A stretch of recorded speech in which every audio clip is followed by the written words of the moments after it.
Hello and welcome back to The Independent Pianist. I'm your host, Cole Anderson, as always, and today we start on to another set of Brahms short pieces.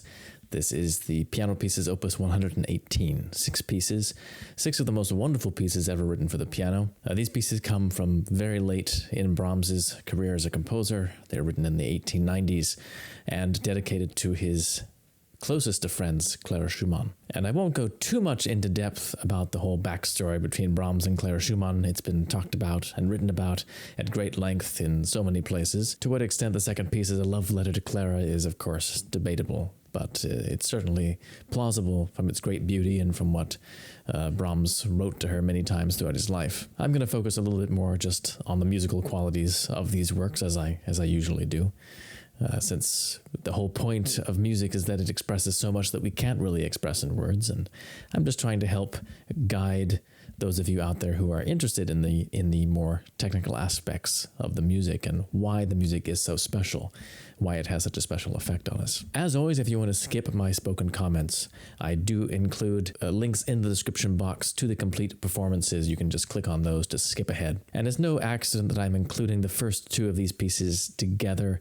The first piece is not really a standalone work, it's more of a prelude to the entire set. And there are several things that give this away. First of all, it's very condensed formally. It is really a prelude, very short, a short rounded binary form piece. It's also highly unstable, melodically, rhythmically, and it contains several foreshadowings of the second piece, which is more of a full standalone work. Despite its brevity, I was kind of amazed when I got into marking the score, because even in just the first line of music, I had so many things that I could mark up and talk about. As you can see, it's quite almost confusing looking. And first off, of course, we have to mention that Brahms basically tries to fool us with this first statement.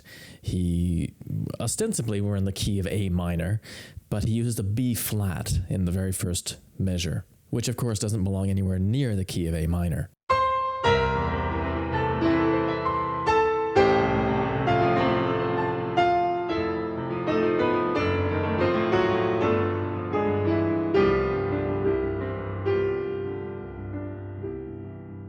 And it quite fools us for a moment. If you parse this first harmony with the C, E natural, B flat, it kind of suggests a C dominant 7th chord, which would be in the key, of course, of F major. And the harmony that we get in the 3rd and 4th bars is indeed an F major harmony. So it kind of fools you at first into thinking that we might be in the key of F major before he finally pulls us back around. And actually, the only place where A minor is actually firmly stated is at the beginning of the second half of this binary form piece. And then there's finally an actual cadence in A minor at the end of the second half.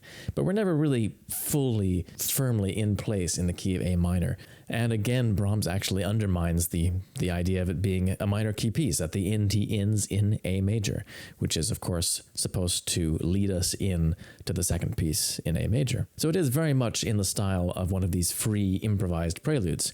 However, a lot of the rhythmic construction is very, very intricate. And right at the very beginning, Brahms has one of his favorite devices, a kind of intricate hemiola. But this is a hemiola with a difference. The rhythmic structure of this opening kind of suggests a beat in three quarter notes, but there's this accent in the left hand on the downbeat of the second bar, which also kind of fights against this, kind of punctuates this hemiola. That adds to the struggle we feel between the hemiola in 3 and the underlying rhythm in a big 2. And also you'll notice that I've marked here that there's this motive which foreshadows the opening of the second piece, the famous A major intermezzo, Opus 118 number 2. It's a subtle thing, but it's very clear. Once you see it, this falling second motive turns into the falling seconds at the beginning of the second piece.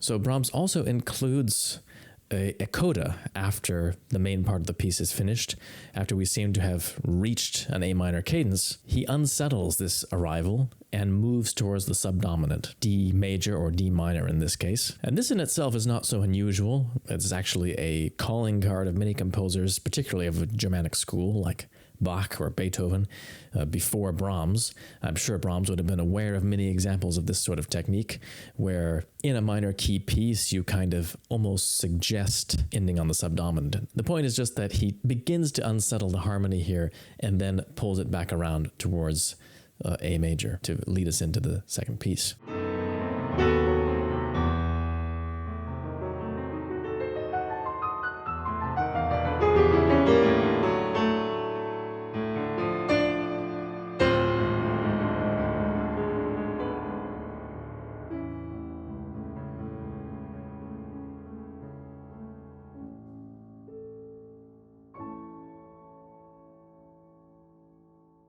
And the second piece, of course, is one of those truly enchanting works that just is timeless and is impossible to express in words what it can mean to a listener. Everything beautiful about life seems to be encapsulated in this work.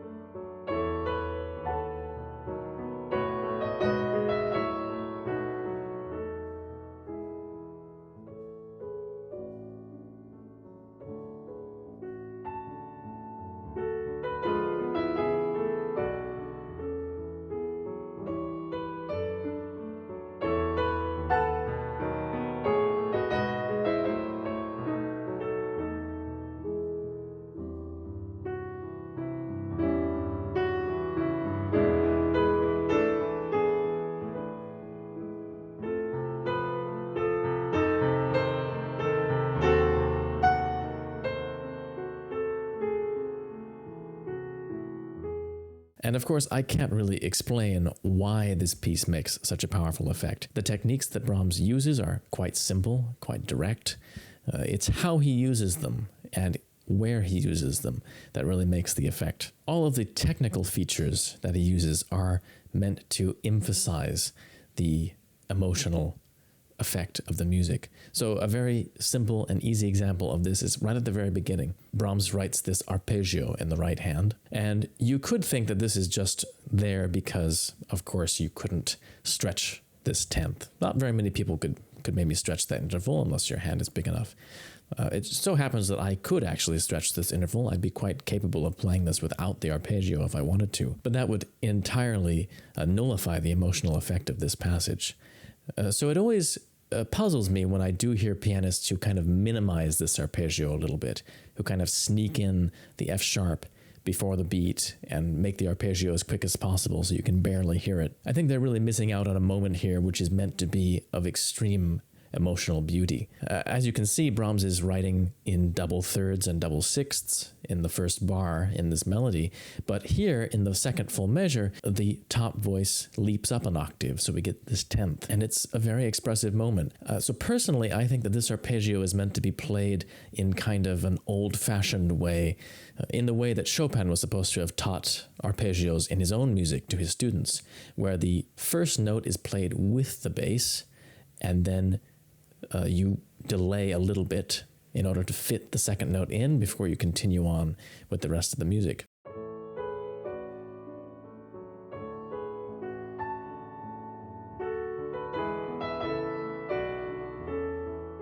And this is actually a manner of performance which was well documented. Czerny mentions it in his book on piano playing, and it gradually went out of favor, perhaps because of the rhythmical displacement that it makes.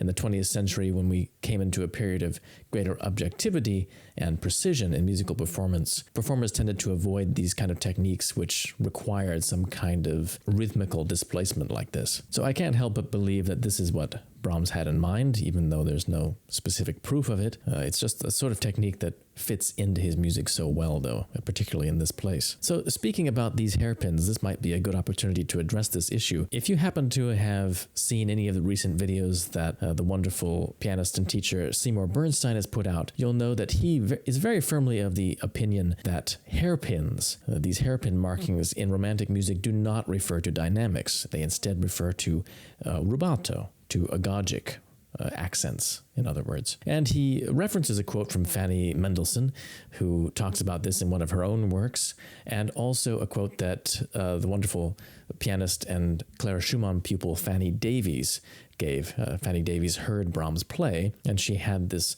wonderful quotation. She said, "Like Beethoven, he was most particular that his marks of expression, always as few as possible, should be the means of conveying the inner musical meaning. These hairpin signs, as used by Brahms, often occur when he wishes to express great sincerity and warmth, applied not only to tone but to rhythm also. He would linger not on one note alone, but on a whole idea, as if unable to tear himself away from its beauty. He would prefer to lengthen a bar or phrase rather than spoil it by making up the time into a metronomic bar." So this is very useful information to have, and it really explains a great deal, particularly when Brahms will write two very small hairpins on one note. So in large part, I do agree with Seymour Bernstein that these hairpins are more than just dynamic signs. I think the only thing that I possibly disagree with him slightly is in saying that they're only about agogics and rubato, accelerando and ritardando, and not about dynamics. There's no specific black and white statement other than Fanny Mendelssohn's to really explain what they did mean for the 19th century musician. But from context and from my investigation of a lot of music with hairpins and other indications, it seems as if they could have many different meanings. Sometimes they could indicate small-scale dynamic changes, even within a larger dynamic change that could be indicated with a crescendo or diminuendo in words. And oftentimes they also show passages which are meant to be played with a special expression, just as Fanny Davies has said about Brahms. I don't think it's as clear as a one-to-one, though, that one sign always means accelerando, one always means a retard for all composers at this time. I think that would be a simplification of this. Perhaps it would be wiser to look at them as indications of intensification. So when you see the hairpin for a crescendo, it means some kind of intensification, some kind of growing of expression or sound or speed. What it is exactly, though, you have to determine for yourself in the specific passage. So anyway, I want to take a little bit of a moment to talk about that because it's a very interesting point, and it occurs, of course, not just in Brahms's music, but also notably in Chopin as well. And there are definitely places where it explains a great deal. And it makes sense in this place in particular, these kind of pulsating motive, this rising and falling motive. It feels like it really does need some kind of time or some kind of rubato, some kind of agogic accent. So I've come up with my own kind of way of playing this passage, but everyone, of course, will find their own way. I think the thing that you probably shouldn't do is just play this totally straight and square. So again, to highlight some more of the techniques that Brahms uses, one of the most beautiful moments actually after this whole passage I was just talking about with the hairpins, we have this moment where the original motive is inverted in the upper voice. And it's so beautiful, you might not even realize that there is this compositional wizardry going on in the background. But this is really an exact inversion of the opening. 2 notes rising, a leap downward, 2 notes rising again, and then a longer leap downward. It's the exact same pattern from the opening.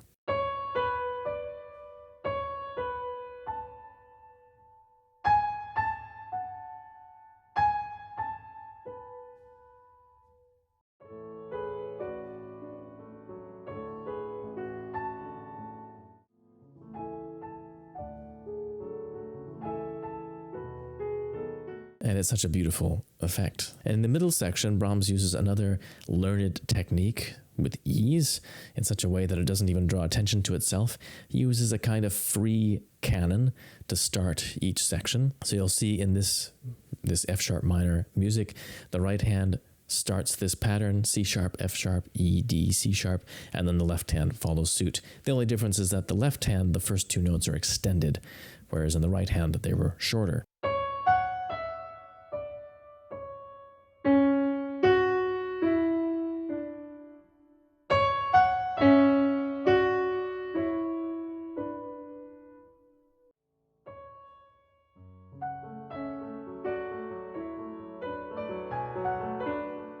in the second half of the phrase, we have this same imitation happening between the tenor and the soprano.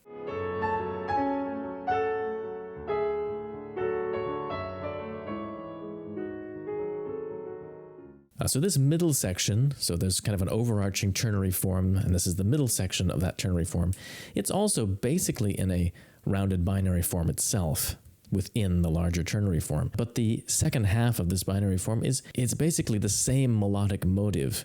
The only thing is that the texture is stripped away. It's pianissimo, it's an F sharp major, the parallel major. The tempo is slower, and it's become this kind of beautiful hymn. However, the structure is actually the same. You still have this imitation between the tenor and the soprano hidden in there in exactly the same way. So it's interesting. It's kind of like this phantom echo of the music we heard before, almost like a beautiful memory of something which we're trying to hold on to.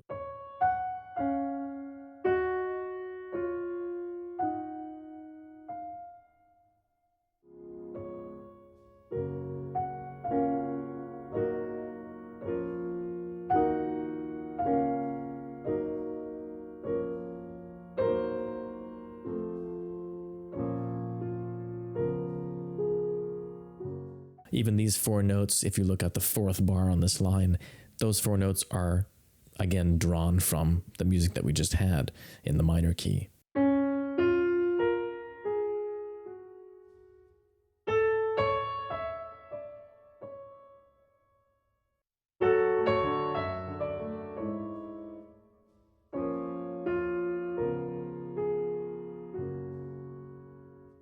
And after this beautiful hymn, after this disappears, there is a recap of the part we just heard. And here again, Brahms does some compositional wizardry. He reverses the parts. So what was in the soprano now is in the tenor and vice versa.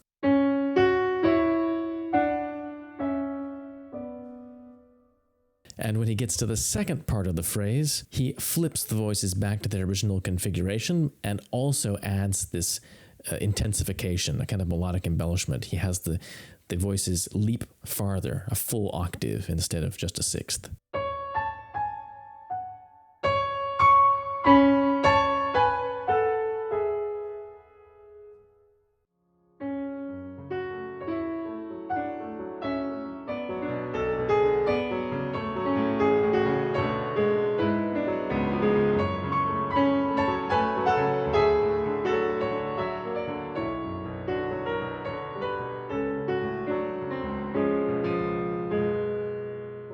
Perhaps my favorite embellishment in the whole piece is when the main theme returns. We come back to the opening section, and right at the beginning of this theme provides a melodic embellishment right after that 10th leap with the arpeggio. Originally, the music jumps down after the arpeggio, but here instead he connects it and marks it to be emphasized a little bit. And it just feels like your heart breaks at this moment. It's so beautiful.